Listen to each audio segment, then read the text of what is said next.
my garbage person of the week, apparently Brett wanted, but it's mine. It's mine. I thought of it first, and we're gonna turn to it now. It's not one person, it's several or maybe many people. I don't know, and it's just weird.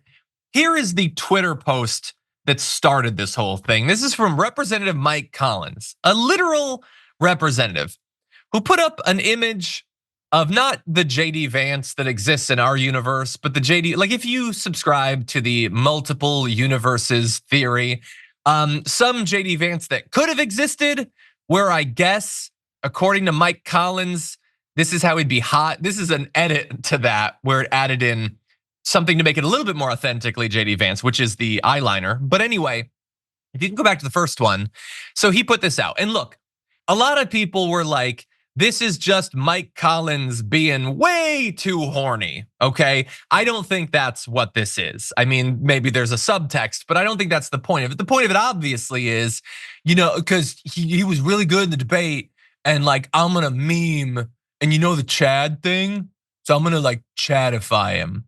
But like, I get that that's as much thought as you put into this. I still don't like it though, because fundamentally, that almost makes it worse, because Mike Collins likes JD Vance. He supports JD Vance. He even supports his performance in the debate. And the way that he shows his support is like, what if JD Vance looked better? That seems weird to me. I know that he's not consciously doing it. I'm feeling this is the sort of thing that Brett might disagree with me on, but like, I imagine showing support to someone being like, here's what you'd look like if you were hot. That's a really weird way to show support for someone. And I'm not even saying that that version of JD Vance isn't hot. He's great, very much would smash, but that's not what he looks like. That's not what he's ever looked like, even with the changes he's made to his appearance. And look, I fully agree. He did what I did, which is covering up more of your face with facial hair. It's almost always a good option. That's not what he looks like. Now, in a moment, it's gonna get even weirder and worse, but Brett, thoughts? We've seen him in real life and he's terrifying to look at. Like, he is a scary looking, weirdly shaped dude. And as I've shown, he walks with his arms swinging and you see the tops of his hands as opposed to the sides of his hands. It is really, really creepy. He's a loper. It's definitely, he lopes in and out of places. And he's also a chameleon. He changes everything about him. When it was expedient for him to be a doughboy, he was a doughboy. And now that it's expedient for him to grow a beard, because that's okay, because John and I made it okay for men to, in politics, to wear beards and people will lust after us, he copied. You're welcome. He followed suit. Yeah. The next part is even more disturbing. Oh yeah, 100%. So let's turn to that right now. Look, it wouldn't be enough if it was just the image. Again, there's the weird undertones, and in particular with some of the stuff about JD Vance, it's even weirder, but it's gonna get weirder still. So there's an editorial. Vance's baby blues may have just flipped the left's most loyal demo. So a right-wing writer named Gage Clipper stated, gay Twitter absolutely lost their minds for Vance last night. In the words of Gay America, he came out looking snatched. I don't think that was the words that Gay America used to describe his performance, but sure, appropriate or whatever. And so he put up these comments by gay people on Twitter, all of whom apparently were already MAGA Republicans. So he wants to make the case that gay Democrats were so won over by how hot JD Vance is that they no longer care about their rights or whatever. They're just gonna go for the guy with blue eyes. And he put up fake polling to show that.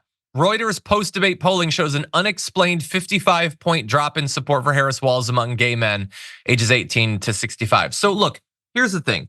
Critiquing anything that a right-wing writer makes feels pointless in a variety of ways, because they have created this thing where they're never being serious even when they're being serious. Yeah. It's trolling or a joke or serious if you want to buy it as serious, or a statement of fact, or I was just messing with you, or whatever. So fundamentally, I go into these things not really caring about any of the specifics, because they don't care about any of the specifics, including, by the way, that at least on Twitter, Gage Clipper says that he's gay.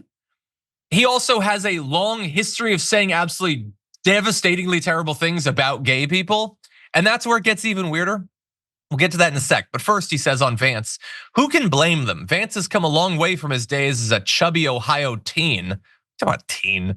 Creepy. He's dropped significant weight recently and is likely working out of his chiseled jawline as anything to go by. Chiseled. Anyway, It's just chin hair. John and I are proof of that. Continue. 100%. It gets you. Okay, so his eyes are the color of Mykonos blue, and the new salt and pepper beard only makes him look more distinguished. No, it makes him look passable, is what it makes him look, not more distinguished. But anyway, here is what he has said about the LGBTQ plus community. He's called it a cult. It's dystopian. It's the religious worship of sexual fetishes. Expect leather and chain pervert parades all across the country while straight couples lobotomized by the media bring their toddlers along to show support. He's also written in support of vandals who deface rainbow crosswalks. He says the pride flag has been a scourge on the human race for far too long. It's time to send them all into space and just hope there's no one out there to discover our shame. If only there was room for the parades as well. You get what he's doing there.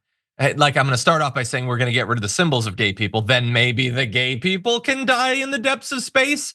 Of course, he also says he's a gay person. Or maybe he's trolling, or maybe it's a joke, or who the hell cares? None of these they're not real people fundamentally. They're just aspirations for money and notoriety. But the point of it is that JD Vance is now being used by a whole bunch of people that are fundamentally very, very strange people to like try to horny some gay Democrats into supporting them.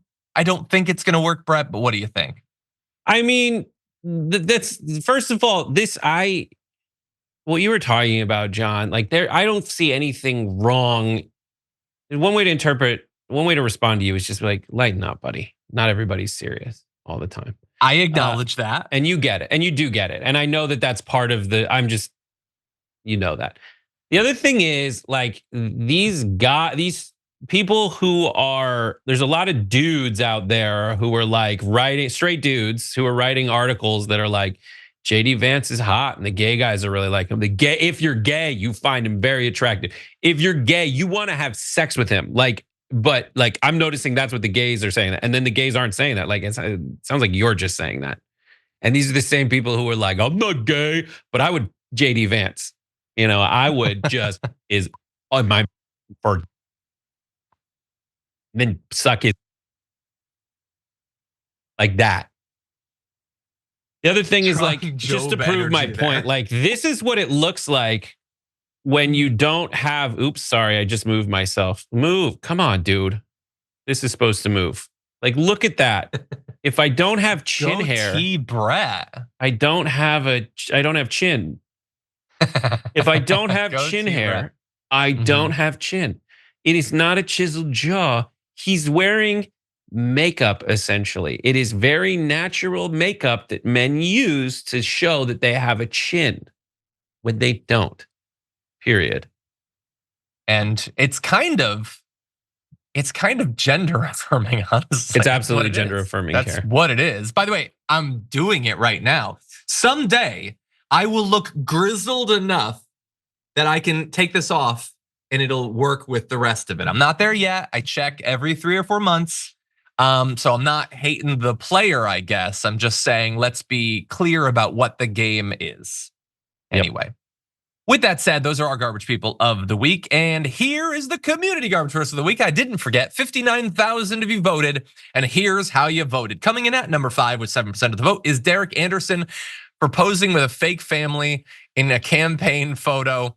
What I love about doing the show is, inevitably by Friday, I have totally forgotten half the things we talked about on Monday. I totally forgot about that. That is a hilarious thing to have done as a candidate. Are you familiar with this, Brett? No.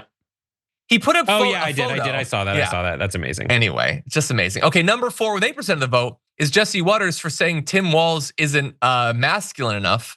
Yeah, but at least his supporters didn't need to yassify him for Twitter to make him acceptable for public consumption. Anyway, in third, with 13% of the vote, is Kyle Rittenhouse for his violent and deranged texts in advance of killing multiple people. Our runner-up of 14% of the vote is Don Jr. for blaming the media for Trump's assassination attempts.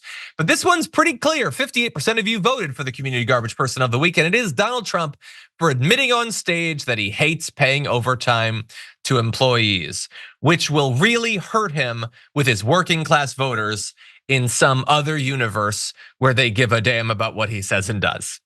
But thank you for everyone who voted.